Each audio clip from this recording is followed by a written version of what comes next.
ഇനി അടുത്തത് edge computing. Edge computing ഇത് ഇപ്പം IT-യിൽ ഒരുപാട് പ്രാവശ്യം പേപ്പറിലൊക്കെ വന്നിട്ടുണ്ട്. എഡ്ജ് കമ്പ്യൂട്ടിംഗ് ഒരു പ്രോബബ്ലി ഒരു ചോദിക്കാൻ സാധ്യതയുള്ള ഒരു ഏരിയ ആണ്. ഞാൻ കഴിഞ്ഞ ദിവസം പറഞ്ഞു ക്ലൗഡ് കമ്പ്യൂട്ടിംഗ്, ക്ലൗഡ് സ്റ്റോറേജ് ഇതൊക്കെ പറഞ്ഞു. അതിൻ്റെ കണ്ടിന്യൂഷൻ ആയിട്ട് വരുന്ന സാധനമാണ്. എന്താ എഡ്ജ് കമ്പ്യൂട്ടിംഗ് കേട്ടിട്ടുണ്ടോ? ഞാൻ കഴിഞ്ഞ ദിവസം നിങ്ങളോടൊരു വാക്ക് പറഞ്ഞു, അത് IoT. എന്താ IoT? നമ്മളെ അപ്ലയൻസസ്, ലൈറ്റ്സ്, സാധനങ്ങൾ, ഇലക്ട്രോണിക് ഗാഡ്ജറ്റ്സുകളൊക്കെ ഇന്റർനെറ്റുമായിട്ട് കണക്ട് ചെയ്യുക, നമുക്ക് കൺട്രോൾ ചെയ്യാൻ പറ്റും. അപ്പോൾ ഈ IoT ഡിവൈസ്, സപ്പോസ് ഈ ക്ലാസ്സിലുള്ള എല്ലാ ട്യൂബ് ലൈറ്റുകളും ഞാൻ IoT ഡിവൈസുകളാണെങ്കിൽ ഇതൊക്കെ എൻ്റെ ഇന്റർനെറ്റുമായിട്ട് ഞാൻ കണക്ട് ചെയ്തിട്ടുണ്ടാവും. ഫുൾ ടൈം എന്ത് ചെയ്യും? ഈ ഡിവൈസുകളൊക്കെ ഇന്റർനെറ്റിലേക്ക് ഡാറ്റ പുഷ് ചെയ്തുകൊണ്ടേയിരിക്കും. കാരണം ഫുൾ ടൈം വർക്കിംഗ് ആണോ അല്ലെങ്കിലൊക്കെ ഡാറ്റ പുഷ് ചെയ്തുകൊണ്ടേയിരിക്കുന്നുണ്ട്. പക്ഷേ ഇപ്പം നിലവിൽ നമ്മുടെ ഡാറ്റ സ്പീഡ് നല്ലതാണോ? അല്ല. നമുക്ക് ഈ നമ്മളെ ഒരു വീടിനകത്തുള്ള എല്ലാ ഡിവൈസുകളും ഇതുപോലെ ഡാറ്റ പുഷ് ചെയ്യുമ്പോൾ നമ്മുടെ നെറ്റ്വർക്ക് സ്പീഡ് ഡ്രോപ്പ് ആവും. അത് മാത്രമല്ല, എല്ലാ ഡിവൈസുകളുടെ ഡാറ്റ നമുക്ക് ആവശ്യമുണ്ടോ? ചിലപ്പോൾ ഒരു ലൈറ്റിന്റെ ഡാറ്റ നമുക്ക് ഇൻസിഗ്നിഫിക്കൻ്റ് ആയിരിക്കും. നിങ്ങളുടെ ക്ലൗഡിൽ അത് സ്റ്റോർ ചെയ്യേണ്ട ഒരു കാര്യം ഉണ്ടാവില്ല. പക്ഷേ ഇങ്ങനെ ഇൻസിഗ്നിഫിക്കൻ്റ് ആയ ഒരുപാട് ഡാറ്റ ക്ലൗഡ് സ്റ്റോറേജിലേക്ക് എത്താൻ കാരണമാവും. അത് മാത്രമല്ല, ക്ലൗഡിൽ വെച്ചല്ലേ ഇത് പ്രോസസ്സ് ചെയ്യുന്നത്. നമ്മൾ പറഞ്ഞല്ലോ ഫ്യൂച്ചറിൽ പ്രോസസ്സറൊക്കെ ക്ലൗഡിലായിരിക്കും. അപ്പം അങ്ങനെ പ്രോസസ്സർ ക്ലൗഡിലാവുമ്പോൾ ഇങ്ങനെ അൺവാണ്ടഡ് ഇൻഫർമേഷൻ വന്നാലോ സ്ലോ ഡൗൺ ഉണ്ടാവും. അപ്പോൾ ഈ ഒരു ഇഷ്യൂ ടാക്കിൾ ചെയ്യാൻ വേണ്ടിയാണ് നമ്മൾ എഡ്ജ് കമ്പ്യൂട്ടിംഗ് യൂസ് ചെയ്യുന്നത്. എഡ്ജ് കമ്പ്യൂട്ടിംഗ് എന്ന് വെച്ചാൽ ഒന്നുമില്ല. എഡ്ജ് എന്ന് വെച്ചാൽ എന്തിൻ്റെ എഡ്ജ്? നിങ്ങളെ വീട്ടിലുള്ള ഡിവൈസുകളുടെ എല്ലാം ഒരു യൂണിയനും ഇന്റർനെറ്റും തമ്മിലൊരു കണക്ഷൻ ഇല്ലേ, ആ എഡ്ജിൽ വർക്ക് ചെയ്യുന്ന ഒരു ഡിവൈസാണ് എഡ്ജ് കമ്പ്യൂട്ടിംഗ് ഡിവൈസ്. ഇതിനകത്തേക്ക് ഇൻപുട്ട് എല്ലാം കൊടുക്കും. ഈ ഡാറ്റ ഇവിടുന്ന് പ്രോസസ്സ് ചെയ്യും. എന്നിട്ട് ആവശ്യമായ ഡാറ്റ മാത്രം നെറ്റ്വർക്കിലേക്ക് പുഷ് ചെയ്യും. ബാക്കി ഡിസിഷൻസ് ഇവിടുന്ന് തന്നെ എടുക്കും. ഫോർ എക്സാമ്പിൾ, നിങ്ങളെ വീടിനകത്ത് നിങ്ങൾ ലൈറ്റ് ഓൺ ചെയ്ത് വെച്ചിട്ട് പോയി. നിങ്ങളെ ലൈറ്റ് മോഷൻ സെൻസർ വെച്ച് ഡിറ്റക്ട് ചെയ്തു. വീടിനകത്ത് ആരുമില്ല, ലൈറ്റ് ഇട്ട് മറന്നു പോയതാണ്. അപ്പോൾ ആ ഡാറ്റ ഇവിടെ എത്തും, എഡ്ജ് കമ്പ്യൂട്ടിംഗിൽ എത്തും. പക്ഷെ അത് ക്ലൗഡിലേക്ക് പോകേണ്ട ആവശ്യമുണ്ടോ? ഇല്ല. എന്ത് ചെയ്യും? ഇത് തന്നെ സ്വിച്ച് ഓഫ് ചെയ്യും. എന്നിട്ട് നിങ്ങളുടെ മൊബൈലിലേക്ക് ഒരു മെസ്സേജ് വിടും, ഇങ്ങനെ ലൈറ്റ് ഓഫ് ചെയ്തിട്ടുണ്ട്. അപ്പോൾ ക്ലൗഡിലേക്ക് അനാവശ്യമായ ഡാറ്റ പുഷ് ചെയ്യുന്നുമില്ല, പ്രോസസ്സ് ഫാസ്റ്റർ ആവും. ഇങ്ങനെ ക്ലൗഡിൻ്റെയും IoT ഡിവൈസുകളുടെയും ഇടയിൽ വർക്ക് ചെയ്യുന്ന ഒരു കമ്പ്യൂട്ടിംഗ് ആണ് എഡ്ജ് കമ്പ്യൂട്ടിംഗ്. അപ്പോൾ ടേം എന്താണെന്ന് അറിഞ്ഞാൽ മതി, ഒന്ന് നോട്ട് ചെയ്ത് വെച്ചോ. Edge computing allows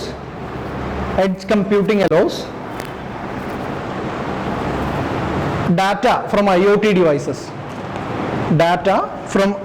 devices to be analyzed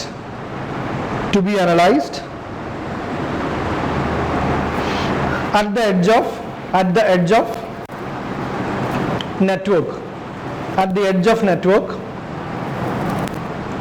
before sending it to the cloud. Local storage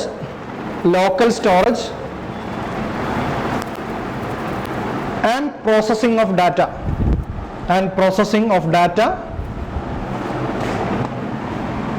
is involved. Local storage and processing of data is involved. ഈ ടേമുകൾ എഡ്ജ് കമ്പ്യൂട്ടിംഗ് എന്നൊക്കെ കണ്ടാൽ നിങ്ങൾ കേട്ടിട്ടില്ലെങ്കിൽ ആൻസർ ചെയ്യാൻ ഭയങ്കര ബുദ്ധിമുട്ടാണ്. കാരണം ഓപ്ഷൻസ് എല്ലാം ഭയങ്കര കൺഫ്യൂസിങ് ആയിരിക്കും. പേരുമായിട്ട് റിലേറ്റ് ചെയ്ത ഓപ്ഷൻസ് ആയിരിക്കും തന്നിട്ടുണ്ടാവും. അപ്പോൾ കുറച്ച് ടേം ഫെമിലിയർ ആകുന്നത് നല്ലതാണ്.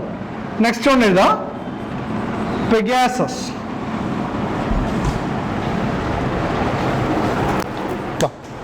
കേട്ടിട്ടുണ്ടോ പെഗാസസ്?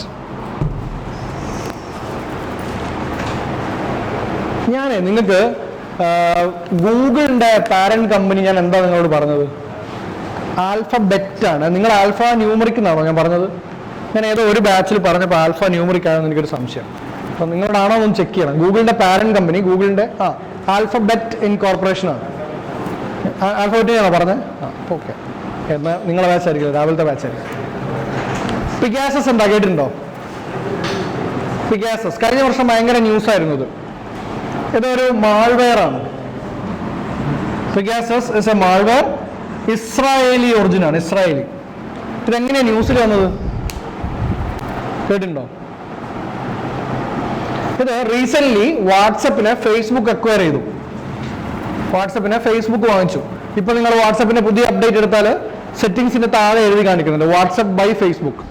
ഇപ്പൊ ഫേസ്ബുക്ക് ഇത് അക്വയർ ചെയ്തപ്പോൾ ഇതിന്റെ കോഡുകളും ഇതിൻ്റെ പ്രോഗ്രാം അസസ് ചെയ്തിട്ട് ഫേസ്ബുക്ക് പറഞ്ഞു ഇന്ത്യയിലെ വളരെ ഫേമസ് ആയിട്ടുള്ള ഹ്യൂമൻ ആക്ടിവിസ്റ്റുകളും പൊളിറ്റീഷ്യൻസും എഴുത്തുകാരൊക്കെ spyware, Israeli spyware Pegasus track ചെയ്യുന്നുണ്ടായിരുന്നു എന്ന് ഇത്രയും കാലം. ഇപ്പോൾ അവരുടെ കയ്യിൽ വന്നപ്പോൾ ഡിറ്റക്ട് ചെയ്തത്. അപ്പം അങ്ങനെ ഒരു ത്രെട്ട് ഉണ്ടായിരുന്നു. ഇത്രയും കാലം ഒരുപാട് പേഴ്സണൽ ഡാറ്റ പിഗാസസ് ഇന്ത്യയിൽ നിന്ന് കൊണ്ടുപോയിട്ടുണ്ടെന്നാണ് പറയുന്നത്. അപ്പോൾ ഇതായിരുന്നു ന്യൂസിൽ വന്നത്.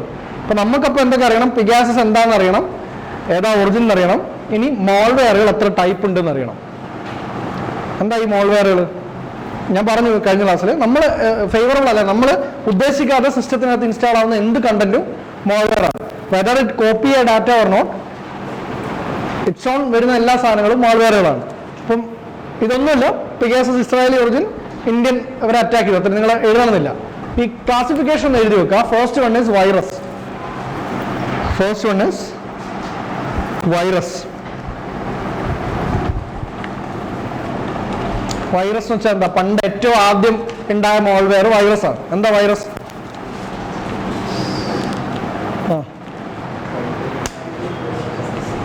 വൈറസ് എങ്ങനെ സ്പ്രെഡ് ആവുന്നത്?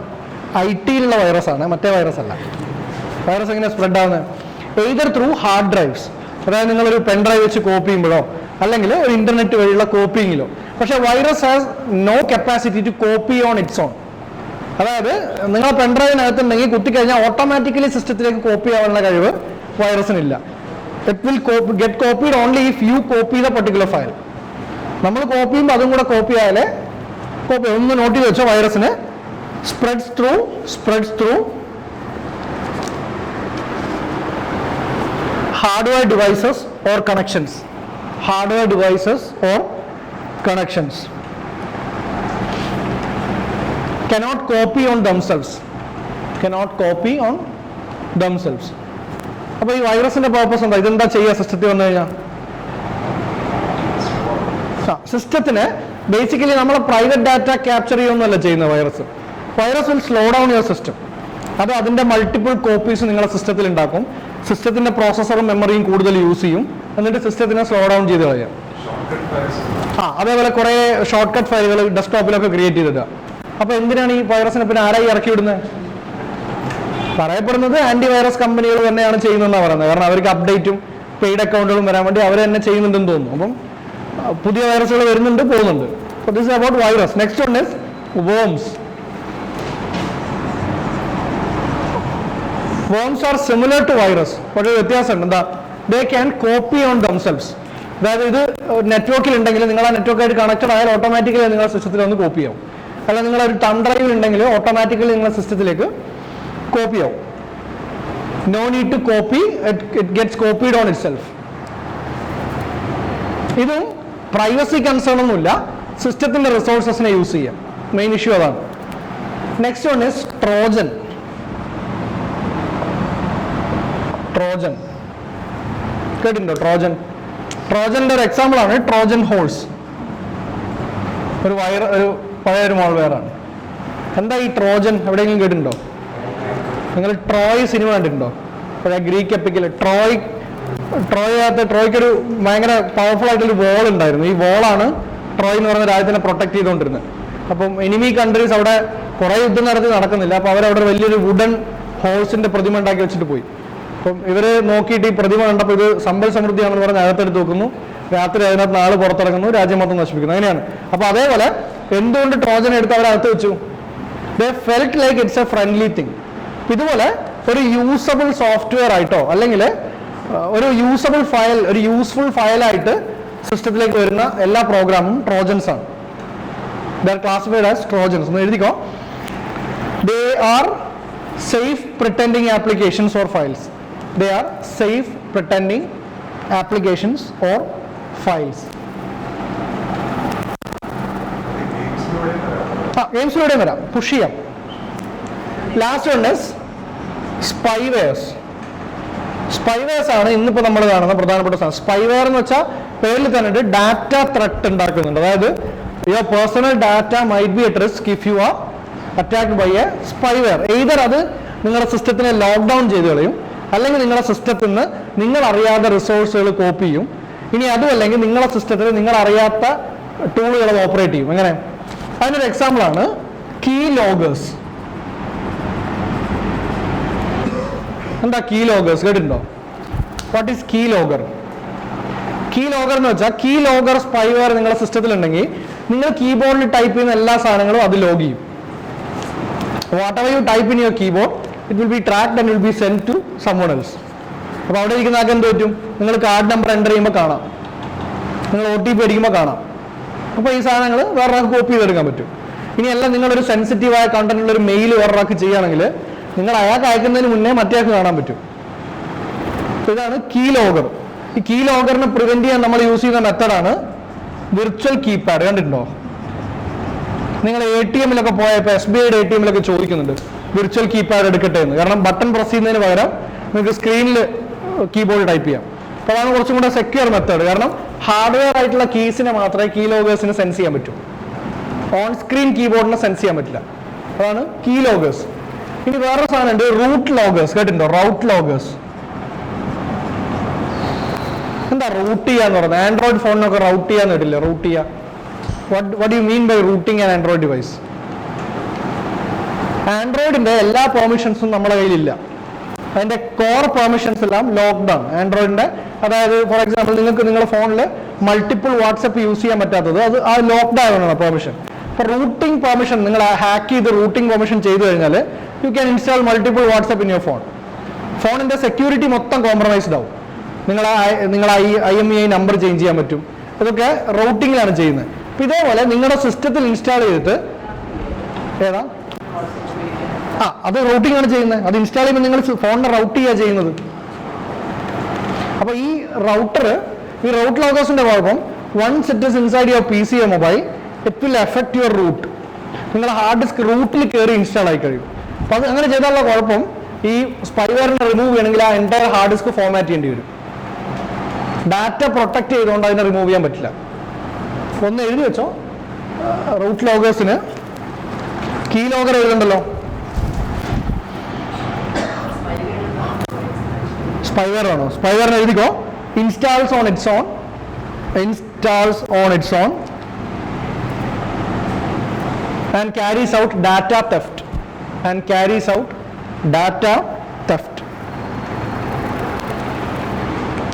ഇത് root kits or root loggers. Root kits എന്നൊരു പേരുണ്ട്. Root level installation. So formatting of disk will be required. Root level installation. So formatting of disk will be required.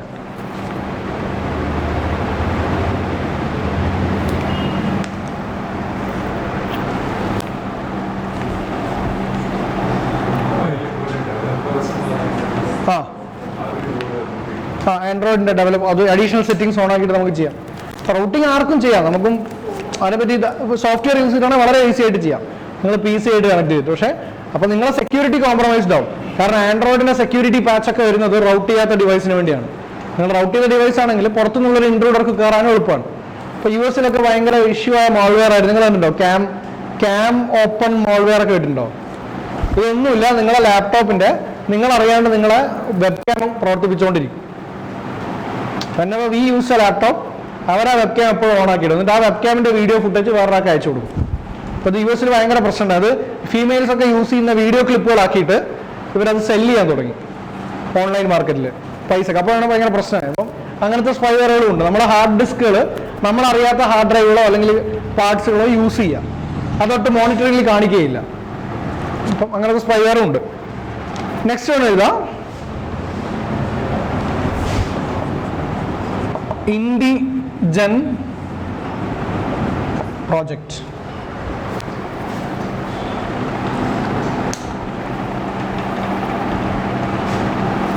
IndiGen project കേട്ടിട്ടുണ്ടോ എവിടെയെങ്കിലും ഈ പേര്? ഇതും പൊട്ടൻഷ്യലി ചോദിക്കാൻ ചാൻസ് ഉള്ളതാണ് പേപ്പറിലുണ്ട്. IndiGen project എന്താ? ഇത് ഹ്യൂമൻ ജീനോം പ്രൊജക്റ്റ് ആണെന്ന് ഇവിടെ പറഞ്ഞു. ഹ്യൂമൻ ജീനോം പ്രൊജക്റ്റിന് പാരലായിട്ട് അതേപോലെ തന്നെ ഇന്ത്യയിലെ ഒരു 1008 ഇൻഡിവിജ്വൽസിനെ ചൂസ് ചെയ്തിട്ട് അവരുടെ മൊത്തം ജനറ്റിക് പൂൾ സ്റ്റഡി ചെയ്യുക. അവരുടെ മൊത്തം ജനറ്റിക് കോഡ് ട്രാക്ക് ചെയ്തെടുത്തിട്ട് എന്തിനാ പർപ്പസ് എന്താ? These 1008 will be selected from each state, each ethnic culture, each religion, പല പല പല കൾച്ചറലി ഡൈവേഴ്സായി കിടക്കുന്ന പല സ്ഥലത്തു നിന്നായിരിക്കും ഈ 1000 ആൾക്കാരെ ചൂസ് ചെയ്യുന്നത്. എന്തിനാണ് ഇത് ചെയ്യുന്നത്? It is to study the genetic evolution in India. ഇന്ത്യയിലുള്ള ജനറ്റിക് എവല്യൂഷൻ എന്താണ്, എങ്ങനെയാണ് നമ്മുടെ ജനറ്റിക് പൂൾ ഫോം ചെയ്തിട്ടുള്ളതൊക്കെ നോക്കാൻ വേണ്ടി ചെയ്യുന്ന പ്രൊജക്ട്. ആരാ ചെയ്യുന്ന അറിയോ? CSIR ആണ്. CSIR, council of scientific and industrial research. Council of scientific and industrial research.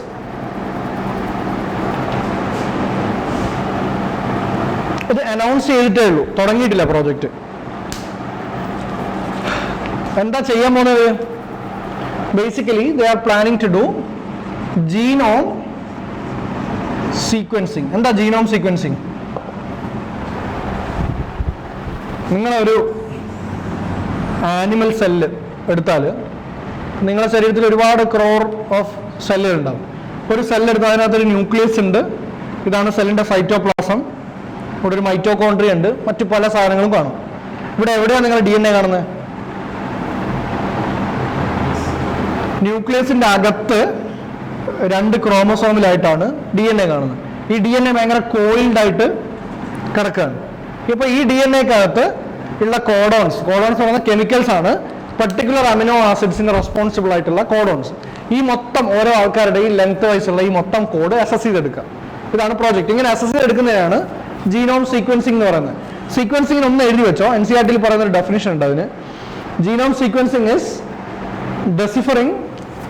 deciphering the exact order of base pairs. അതായത് 2 ക്രോമസോമിലായിട്ട് ഇങ്ങനെ അഡനിൻ, ഗുവനിൻ, സൈറ്റസിൻ, തൈമിൻ പറഞ്ഞ് കിടക്കുന്ന പെയറുകളെ ഐഡന്റിഫൈ ചെയ്യാം. ഇനി ഇവിടെ വേറൊരു കാര്യം നമുക്ക് അറിയാനുള്ളത്, ഈ DNAക്കകത്ത് ആനിമൽ സെല്ലിനകത്ത് ന്യൂക്ലിയസിനകത്ത് മാത്രമാണോ DNA ഉള്ളത്? വേറെ എവിടെയെങ്കിലും DNA ഉണ്ടോ? നമുക്ക് 2 DNA ഉണ്ട്. ഒന്ന് നമുക്ക് ജനിതകമായിട്ട് ജനറ്റിക്കലി വരുന്ന DNA, രണ്ടാമത്തത് മൈറ്റോകോൺട്രിയൽ DNA എന്ന് പറയും. മൈറ്റോകോൺട്രിയ എന്ന് വെച്ചാൽ പവർ ഹൗസ് ഓഫ് സെൽ എന്നൊക്കെ പറയും. അതായത് സെല്ലിനകത്ത് എനർജി സെല്ലുകളായ ATP ജനറേറ്റ് ചെയ്യുന്നത് മൈറ്റോകോൺട്രിയാണ്. ഈ മൈറ്റോകോൺട്രിയക്ക് അകത്തും ഒരു DNA ഉണ്ട്. ഈ DNA ഒരു പ്രത്യേകത ഉണ്ട്, എന്താ അറിയോ? ഈ DNA നമുക്ക് എങ്ങനെയാണ് കിട്ടുന്നത്? നിങ്ങളുടെ ബോഡിയിൽ ഏത് സെല്ല് തുറന്നു നോക്കിയാലും സെയിം കോപ്പി ഓഫ് ഈ DNA ഉണ്ടാവാം. ഈ DNA നിങ്ങൾക്ക് എങ്ങനെയാണ് കിട്ടിയത്? നിങ്ങൾ ജനിക്കുന്നതിന് മുന്നേ നിങ്ങളെ ഒരു എഗ്ഗും സ്പേമും ഫ്യൂസ് ചെയ്തിട്ട് അവര് ക്രോമസോമുകൾ തമ്മിൽ ഫ്യൂസ് ചെയ്തു. ക്രോമസോമുകൾ തമ്മിൽ ഗിവ് ആൻഡ് ടേക്ക് എക്സ്ചേഞ്ച് നടത്തി ഉണ്ടായ ഒരു കോംപ്ലക്സ് ആണ് നിങ്ങളുടെ DNA. That gives you the traits of your parents. Father and mother രണ്ടാരുടെയും ഗുണങ്ങൾ കിട്ടുന്നത് എങ്ങനെയാണ്? പക്ഷെ ഈ സാധനമോ ഇതെവിടുന്ന? സ്പേമിനകത്ത് ഇതേപോലെ സൈറ്റോപ്ലാസം ഒന്നുമില്ല, ആകെ ജനറ്റിക് മെറ്റീരിയൽ മാത്രമേ ഉള്ളൂ. അപ്പോൾ നിങ്ങൾ ആദ്യത്തെ, അതായത് എഗ്ഗും സ്പേമും ഫ്യൂസ് ചെയ്ത് ഉണ്ടാവുന്ന നിങ്ങളുടെ ആദ്യത്തെ സെല്ലിനകത്ത് ഈ സാധനങ്ങളൊക്കെ എവിടുന്ന വരുന്നത്? It comes from the egg. Female എഗ്ഗിനകത്ത് ഇതൊക്കെ ഉണ്ട്, മൈറ്റോകോൺട്രിയ ഉണ്ട്, സൈറ്റോപ്ലാസം ഉണ്ട്, എല്ലാ സാധനങ്ങളും ഉണ്ട്. So this is direct copy of your mother. നിങ്ങളുടെ മദറിന്റെ എഗ്ഗിലെ മൈറ്റോകോൺട്രിയ അതേപോലെയാണ് നിങ്ങൾക്ക് കിട്ടുന്നത്. ഇത് നിങ്ങൾക്ക് മാത്രമാണോ? മനുഷ്യൻ ഉണ്ടായ കാലം തൊട്ട് എല്ലാ ആൾക്കാർക്കും ഇതാണ്. The process is same. Actually ഈ മൈറ്റോകോൺട്രിയ നമുക്ക് DNA എല്ലാവർക്കും സെയിം ആണ്. അപ്പോൾ ഇത് വെച്ചിട്ടാണ്, ഇത് ട്രാക്ക് ബാക്ക് ചെയ്തിട്ടാണ് നമ്മൾ മനുഷ്യന്റെ എവല്യൂഷനെ പറ്റിയൊക്കെ ജനറ്റിക്കലി പഠിക്കുന്നത്.